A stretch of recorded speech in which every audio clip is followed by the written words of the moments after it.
नमस्कार, मैं श्रेया। शिक्षा की बात हर शनिवार के इस नए अंक में आप सभी शिक्षा प्रेमियों का हार्दिक स्वागत है, सादर अभिनंदन है।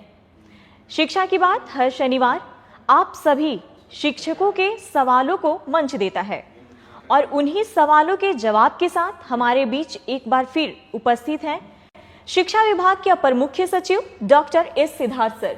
सर, बहुत बहुत स्वागत है। सर, आज का जो हमारा सबसे पहला सवाल है निधि कुमारी किशनगंज से, कहती हैं, सर शिक्षा की बात से तो हमें बहुत सारी जानकारियां मिलती रहती हैं, पर कभी कभी तुरंत के तुरंत हमें कुछ जानकारियां चाहिए होती है। ऐसे में हम आपको तुरंत ही व्हाट्सएप करते हैं, कभी कभी कॉल भी कर देते हैं। सर, उसका मुझे कुछ पता नहीं चलता है, कृपया बताएं कि उस मैसेज का क्या होता है। देखिए, मैं देखता तो सभी हूँ, मैसेज है, कॉल है और बड़ी संख्या में आते हैं और कभी कभी एक एक घंटे में 50 मैसेज और 50 कॉल भी आ जाते हैं। बहुत सारे लोग ट्रांसफर पोस्टिंग के बारे में पूछते हैं, कुछ लोग मिड डे मील की शिकायत करते हैं और विभिन्न प्रकार के इश्यूज़ के बारे में लोग बोलते हैं। लेकिन देखिए, किसी चैनल को फ्लड कर देना और किसी चैनल में इतने सारे मैसेजेस एक साथ भेजना, उससे क्या होता है कि उसका फिर कंप्लायंस का भी इश्यूज हो जाता है।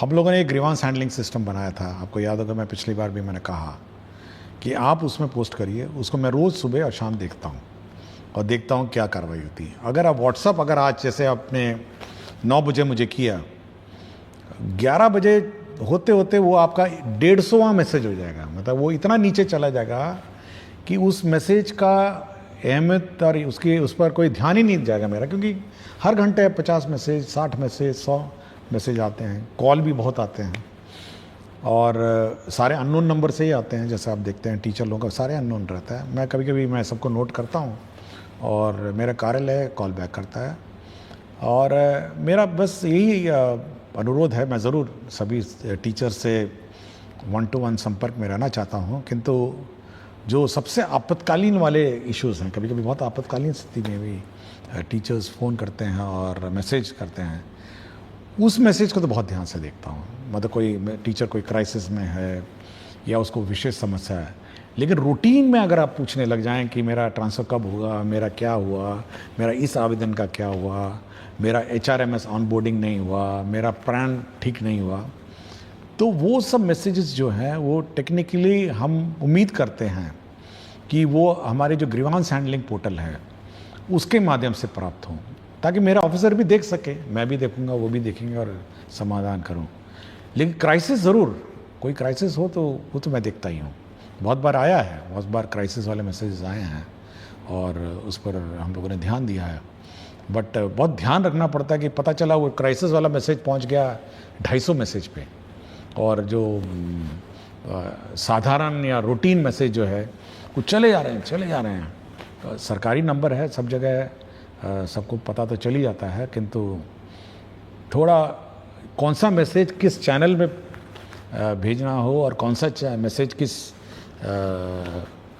मतलब संपर्क कार्यालय में भेजे जाएं, वो थोड़ा ध्यान रखना चाहिए। और आपको पता होगा, मैंने इवन जो वेतन की बात हुई, बहुत सारे लोग HRMS, पैन नंबर और कि 2 महीने से मुझे वेतन नहीं मिला, मेरा पैन नंबर ठीक नहीं हुआ, तो हम लोगों ने ये भी कहा कि भाई ये सब DO का काम है और DO नहीं अगर करेंगे तो वो अपना वेतन नहीं निकालेंगे और उनके पूरे कार्यालय का वेतन नहीं निकलेगा। ऐसा नहीं कि मैंने कहा पूरे के पूरे शिक्षा जो व्यवस्था है, जो क्लर्क्स हैं, जो हमारे ऑफिसर्स हैं, किसी का वेतन नहीं निकलेगा और टीचर का वेतन निकलेगा।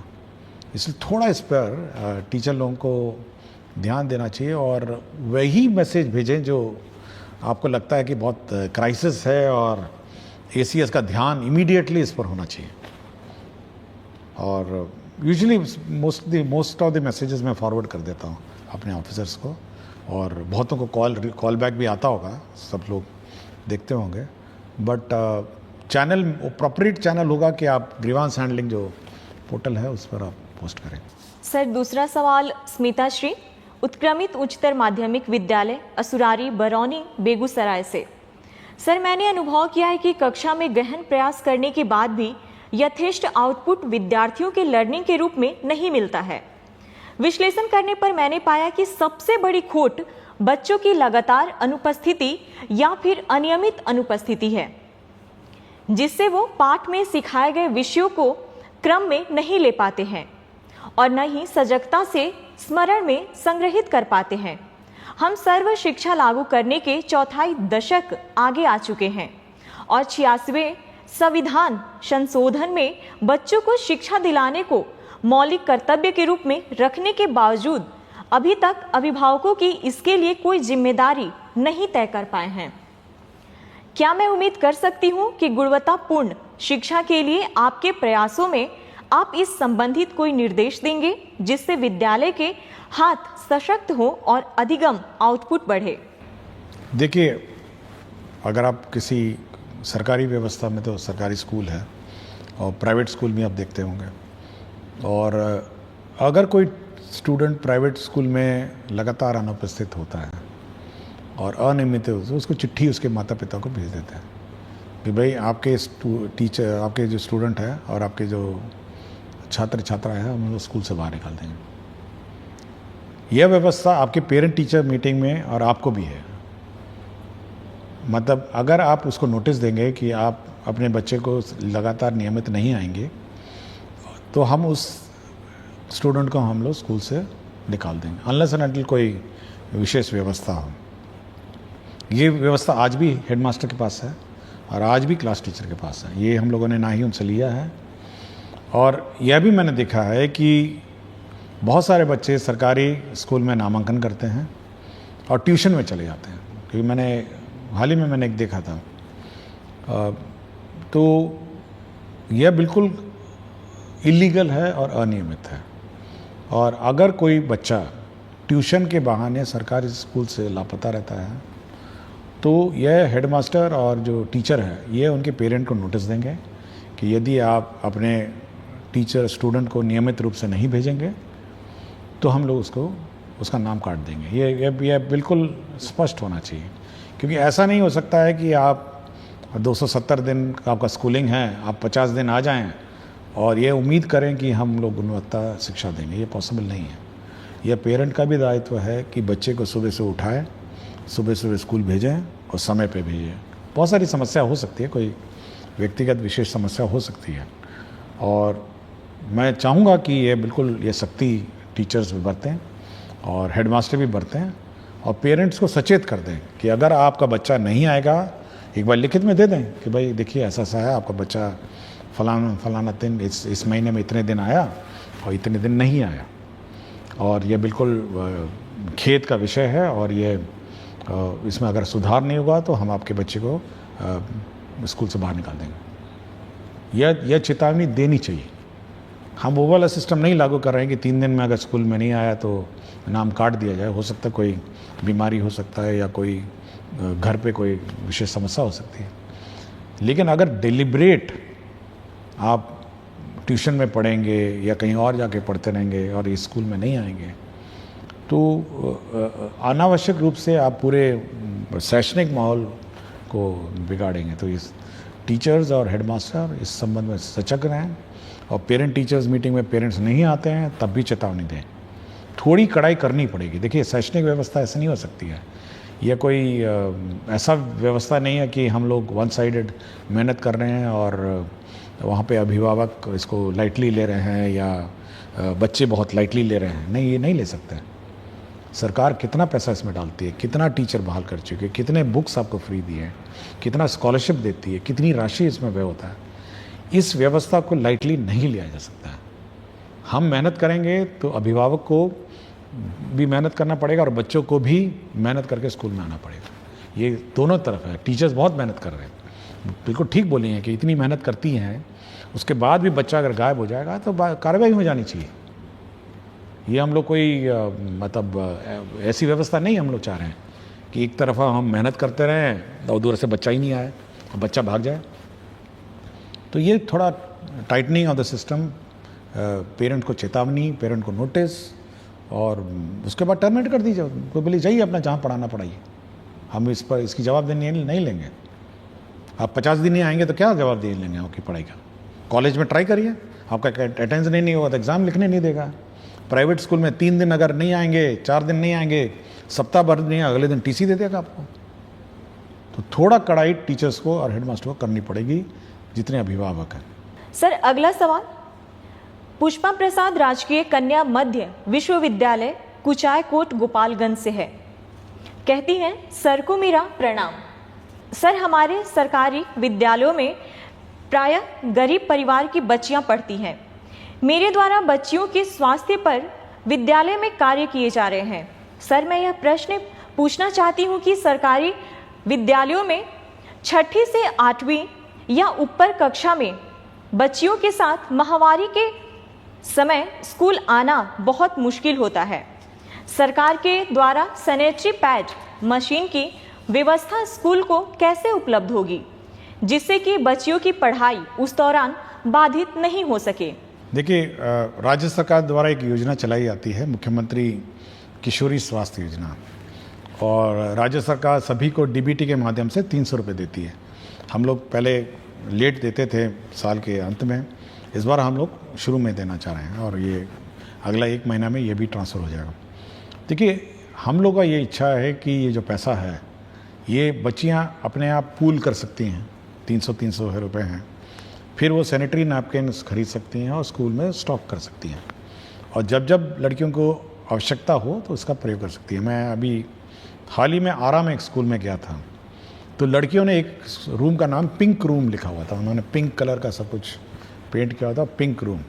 और जो भी लड़कियों की इस प्रकार की समस्या आती है तो वो उस पिंक रूम जाती हैं, वहाँ पे ये पैड अलमारियों में स्टॉक रहता है और वहाँ से अपना यूज़ करते हैं। तो ये लड़कियों को जॉइंटली इसको यूज़ करना और जॉइंटली इस व्यवस्था को प्रयोग करना, ये सिखाना चाहिए। डीबीटी में हो सकता है कि उनको पता भी नहीं हो, क्योंकि पैसा तो जाता है अकाउंट में, अब इसको पता भी नहीं होगा कि 300 रुपये इस कार्य के लिए है। तो ये मैं इस माध्यम से ये कहना चाहूँगा कि जो लेडी टीचर्स हैं वो सभी लड़कियों को ये बात सिखाएं कि भाई 300 रुपये आए हैं, 10 लड़कियाँ हो गई तो 3000 रुपये हो जाएगा, और मतलब 100 लड़कियाँ हो जाएंगी तो आपका 30,000 रुपये हो जाएंगे। तो ये सब इकट्ठा करके एक साथ वो परचेज कर सकती हैं इन लॉट्स और फिर यूज़ कर सकती हैं। तो लड़कियां इस पीरियड में स्कूल नहीं मिस करें, सरकार की ये मंशा है कि वो इस योजना का लाभ उठाएं, अवेयर हों, सबसे पहले तो अवेयर हो, और दूसरा इसका लाभ उठाएं, और साथ ही साथ सुनिश्चित करें कि उनकी पढ़ाई डिस्टर्ब नहीं। सर अगला सवाल अंकित कुमार करते हैं, मैं एससी सर से ये कहना चाहता हूँ कि आप स्कूल के साथ साथ बच्चों को जेईई नीट लेवल के लिए स्पेशल टीचर को लाया जाए, जिससे बिहार के ज़्यादा से ज़्यादा बच्चा आईआईटी और एम्स में जा सके।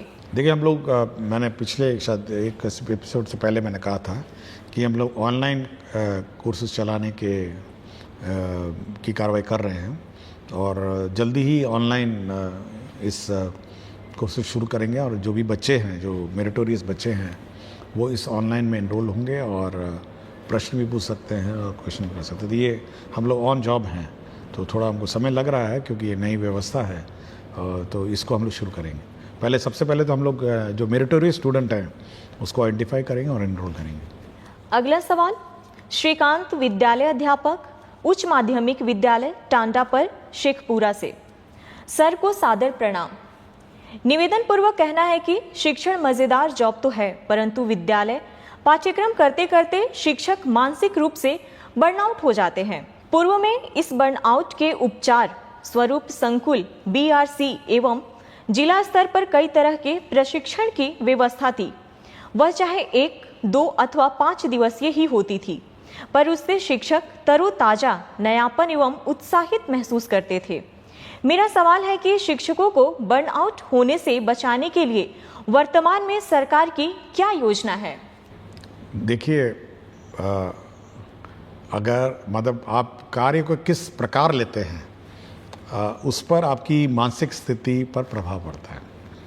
मैं भी 3 डिपार्टमेंट के प्रभार हूँ। शिक्षा विभाग का मेरा अतिरिक्त प्रभार है, मूल प्रभार मेरा मुख्यमंत्री के का प्रधान सचिव का प्रभार है और मंत्रिमंडल सचिवालय भी मेरे प्रभार में। आज ही मतलब कल ही मेरी आप देखे होंगे कि मंत्रिमंडल की बैठक हुई। उसके बाद देखिए अब यह है कि इस पूरे कार्य का बैलेंस करता हूँ मैं, और मेरा अपना मानना है, मतलब समय तो मुझे मिलता भी नहीं है, मतलब इधर से उस कार्यालय से उधर कार्यालय, लेकिन अगर आप अपने कार्य को एंजॉय नहीं करेंगे, मतलब आपको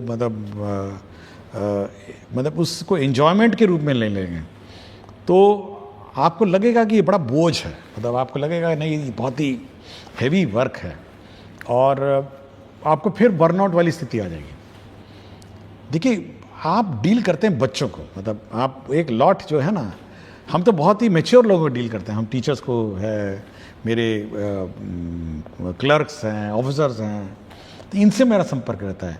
लेकिन आप सोचते हैं वो चहचहाते बच्चे जो हैं, जो सीखने की ललत है, तो आप उसमें इन्वॉल्व जब हो जाएंगे ना, तो आपको बर्नआउट की व्यवस्था मतलब नहीं लगेगी। आप मतलब आप बोर हो रहे हैं, ठीक है, आप एक रूटीन जो कैलेंडर है, routine way of teaching, teaching के रूटीन में बदलाव कर लीजिए, थोड़ा FLN किट लाइए, कुछ प्लेइंग मोड से करिए, और कुछ बच्चों को इन्वॉल्व करके लर्निंग मोड के मतलब डेवलप करिए। हम लोग इस संबंध में ट्रेनिंग तो देते ही हैं, ये तो ऑब्वियसली ट्रेनिंग कंपलसरी है, और जो इन सर्विस ट्रेनिंग हम लोग कर रहे हैं, but day to day basis में बर्नआउट जो होता है ना, जब तक आप इन्वॉल्व होकर मतलब इस प्रोसेस को एंजॉय नहीं करेंगे, तो आपको ये पूरा प्रोसेस बोझ लगेगा। अगर हम समझ लें कि भाई मेरा ये 3 डिपार्टमेंट है, इसको हम बोझ समझ लें, आप सोचिए कि अंत में शाम के वक्त में क्या स्थिति मेरी हो जाएगी। मैं शाम के वक्त में आराम से जाता हूँ, पढ़ता हूँ, बहुत सारी किताबें पढ़ता हूँ, तो बर्नआउट वाली मेरी स्थिति तो है नहीं। और इसलिए टीचरों को मैं कहूँगा कि थोड़ा बच्चे जो हैं, बच्चों से इन्वॉल्व होइए, और टीचिंग जो रूटीन प्रोसेस है ना, उसमें थोड़ा ब्रेक करके गेम्स, FLN इसके माध्यम से करिए, तब आपको बर्नआउट नहीं लगेगा। और कोशिश करिए, हम लोग कुछ व्यवस्था निकालेंगे, बाद में टीचर्स को बुलाएंगे कि कैसे इस व्यवस्था को और सुदृढ़ किया जाए, बट मेरा अपना कहना है कि थोड़ा बच्चों के बीच बैठ के मतलब हंसी मजाक ही चलिए सही 5 मिनट, तो बर्नआउट की स्थिति आपकी ठीक हो जाएगी। मैं भी करता हूँ, कभी कभी मैं मतलब मजाक करता था 5 मिनट, तो मैं बिल्कुल ठीक ठाक हो जाता हूँ। तो ये थोड़ा आप कर सकते हैं। अगला सवाल श्रवण कुमार, प्रभारी प्रधानाध्यापक, प्राथमिक विद्यालय भरतदास मंदिर, रोसड़ा, समस्तीपुर से। कहते हैं विद्यालय के लिए भूमि जो कि अतिक्रमित उपलब्ध रहने के बावजूद भवन निर्माण न होने के कारण डायस कोड निलंबित है, जिससे बच्चे सभी वित्तीय लाभ से वंचित रहते हैं। यूडायस पोर्टल एवं ई शिक्षा कोष पोर्टल पर बच्चों के विभिन्न रिकॉर्ड का संधारण नहीं हो पाता है। मंदिर परिसर में ही विद्यालय का संचालन किया जाता है, अतः अतिक्रमित भूमि को अतिक्रमण मुक्त कराते हुए विद्यालय भवन का निर्माण कर बंद डायस कोड चालू करवाने की कृपा करें, जिससे बच्चों को सभी योजना का लाभ प्राप्त हो सके। देखिए हम लोग एक नया स्ट्रक्चर बना रहे हैं कि पूरे राज्य में जितने भी स्कूल हैं उसका रेवेन्यू रिकॉर्ड्स बनाएं, और हर स्कूल में कितनी ज़मीन है, कितना इंक्रोच्ड है, तो भू संपदा पदाधिकारी जो होंगे और सहायक भू संपदा पदाधिकारी, वो इन सभी जो विद्यालय हैं इसका रेवेन्यू रिकॉर्ड मेंटेन करेंगे। तो ये व्यवस्था हम लोग सभी स्कूल्स में कर रहे हैं, और एक पूरा इन्वेंट्री बनाएंगे कि ये ज़मीन है स्कूल की, इतनी ज़मीन है, और इंक्रोचमेंट इतनी है, तो इस इंक्रोचमेंट को रिमूव किया जाए। तो भू संपदा पदाधिकारी और सहायक भू संपदा पदाधिकारी, इसकी बहाली हम लोग जल्दी करेंगे, जो इस रेवेन्यू रिकॉर्ड को मेंटेन करेगा, मॉनिटर करेगा, और इंक्रोचमेंट फ्री सभी स्कूल्स को करेगा। सर अगला सवाल संध्या और दीपा, वर्ग 5वीं, प्राथमिक विद्यालय प्रखंड कॉलोनी, फुलवारी शरीफ, पटना से। सिद्धार्थ सर, जब आप मेरे स्कूल में आए थे तो मुझे बहुत खुशी हुई थी, और जब हम छात्रों को मेडल पहनाकर सम्मानित किए थे तो और ज़्यादा खुशी हुई थी। लेकिन मैं कुछ कहना चाहती थी आपसे, लेकिन कह नहीं सकी। मेरे मन में कुछ प्रश्न हैं जो कि मैं सिर्फ आपसे कहना चाहती हूँ। क्या आप कभी हम बच्चों से भी बात करें? देखिए, कुछ दिन पहले मेरी किलकारी से बात हुई थी और मैं अब कोशिश करूँगा कि एक बार बच्चों की सभा आयोजित करेंगे और राज्य में सभी बच्चों को बुलाऊंगा, कुछ बच्चों को, 50-60 बच्चे, ज़्यादा बच्चे तो बुला नहीं सकता हूँ, लेकिन कम से कम 50 बच्चों को बुला के एक बार बैठ के बात करूँगा फिर से।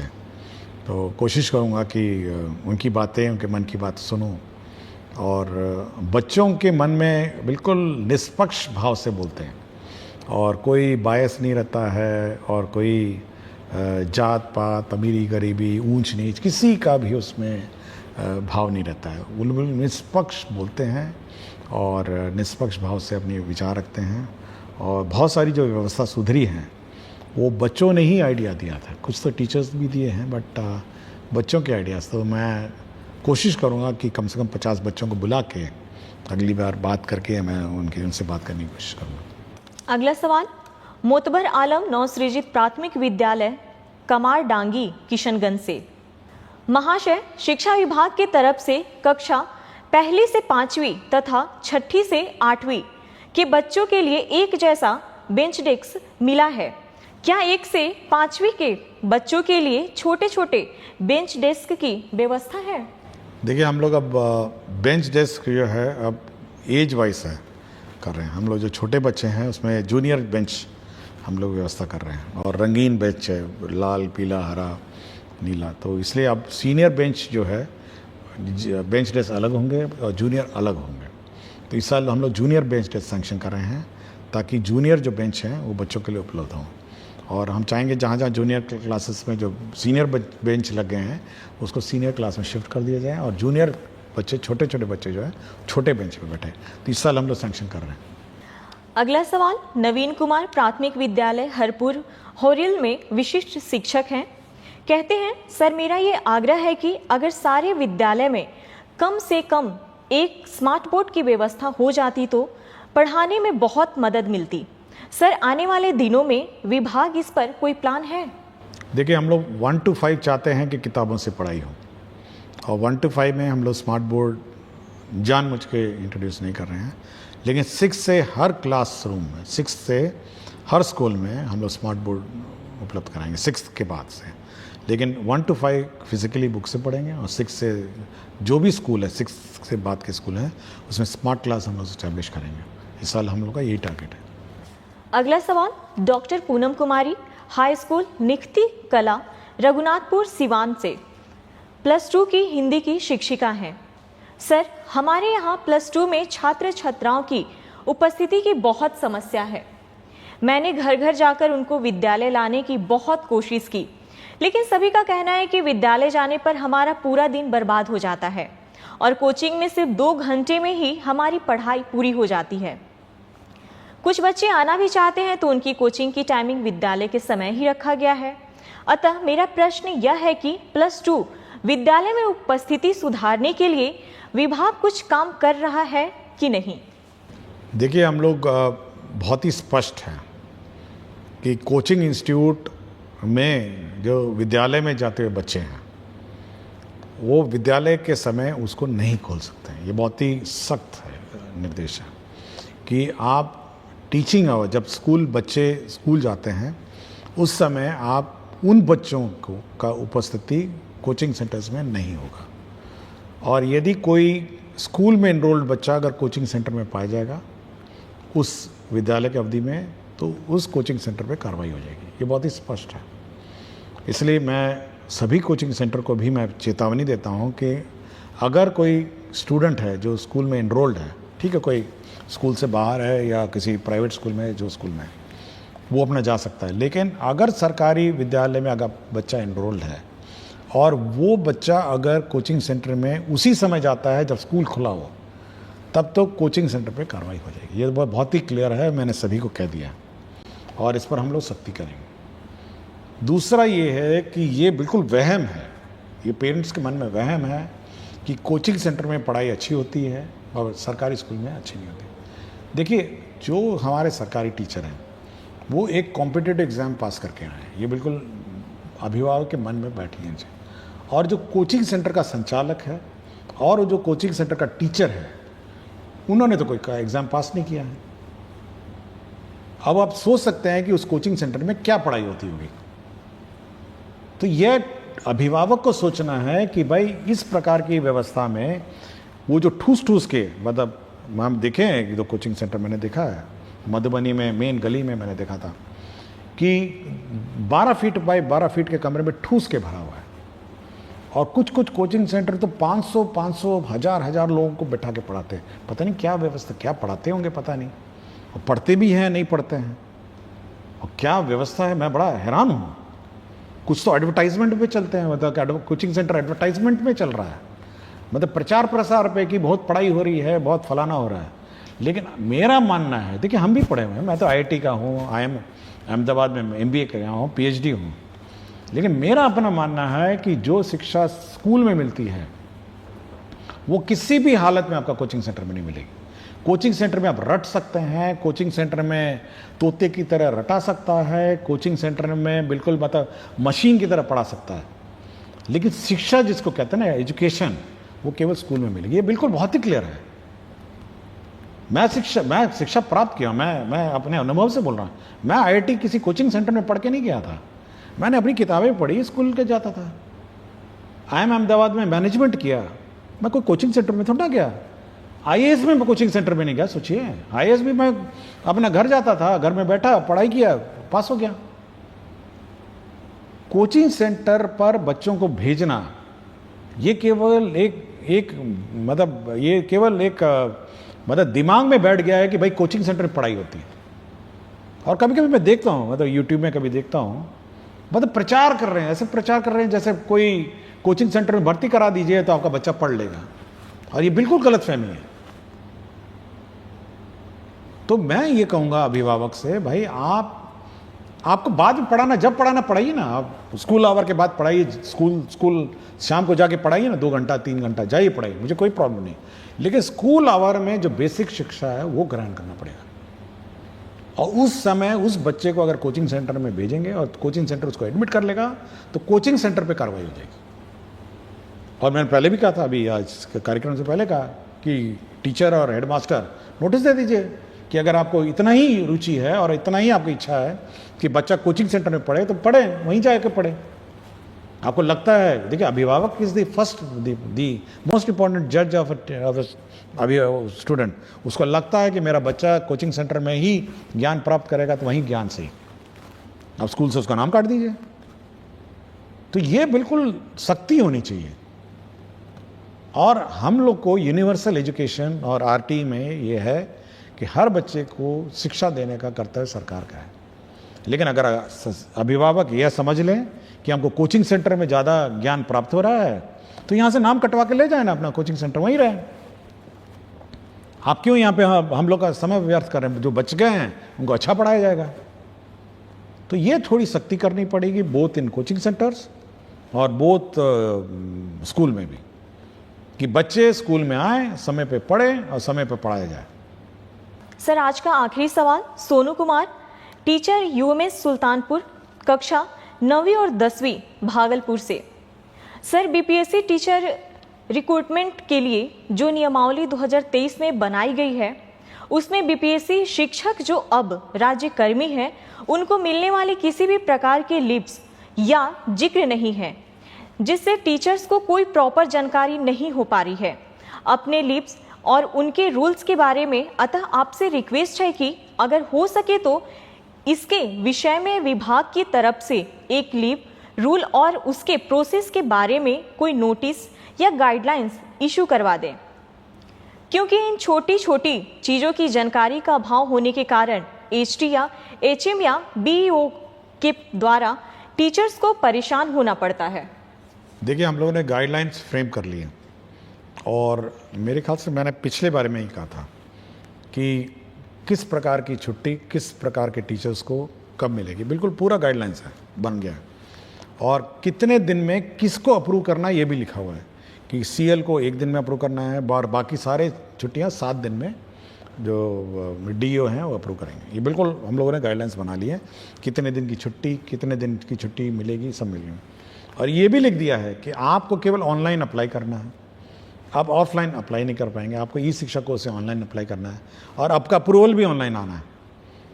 अगर 7 दिन में डीओ और हेडमास्टर ने निर्णय नहीं लिया, मतलब डीओ ने 7 दिन, सीएल तो एक ही दिन का है, उसी दिन अप्रूवल है, अगर 7 दिन में डीओ ने निर्णय नहीं लिया तो वो छुट्टी मानी जाएगी, अप्रूव्ड मानी जाएगी, मतलब डिफॉल्ट।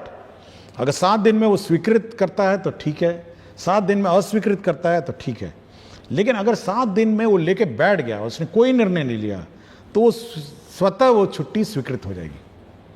ये मैंने टीचर के पक्ष में ये निर्णय लिया है हम लोगों ने, और ये वेटिंग में गया है रूल, और मेरे ख्याल से नेक्स्ट वीक ये गाइडलाइंस इशू हो जाएंगी। लेकिन पूरा फ्रेम हो गया है और इस पर पूरा हमारी चर्चा हो गई है, और ये गाइडलाइंस निर्गत होगा कि किसको कितने दिन में छुट्टी स्वीकृत होगी, और अगर किसी ने स्वीकृति में लापरवाही की तो ऑटोमेटिकली वो स्वीकृत हो जाएगा बाय डिफॉल्ट। और कौन कौन कहाँ अप्लाई करेगा ऑनलाइन, यह भी हम लोगों ने डिफाइन कर दिया। बहुत बहुत धन्यवाद सर। अगले सप्ताह फिर से मुलाकात होगी शिक्षा की बात हर शनिवार के साथ।